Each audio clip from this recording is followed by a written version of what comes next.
If you want to change your website, your web page from just a regular web page to a blog page, all you need to do is go to the settings and then change page settings.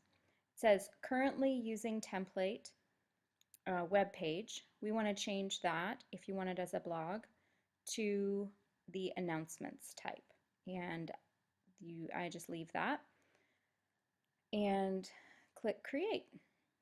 Okay, you may have noticed also under page settings there were you can allow attachments and comments to it. I would say if you're going to do a blog, you should go ahead and allow comments, but that's going to depend on what you're doing. Okay, so there's your use page settings to switch it to a blog.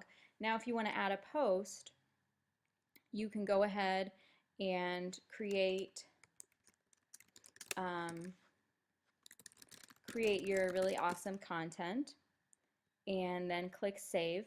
Basically, when you create a post, it's like you're creating a new page that's linked directly on that. So you created it, but in order to see kind of how it looks, you have to go back to the page that that is your announcement or blog page, and then you could see how it looks with multiple posts there. So your second post, post the second, um, and that's how it's going to look.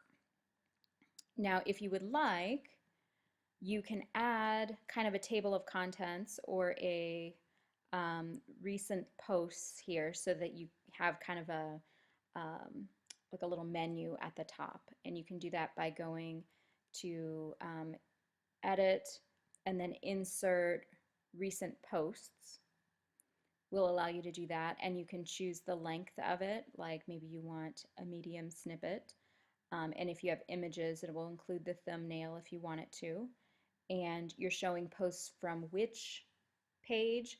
Well, your only option here is home because that's the only one that you've set up as an announcements page, but if you wanted to include a blog from another page you could do that as well. So I am going to call it something else. I'm going to call it recent posts. How original.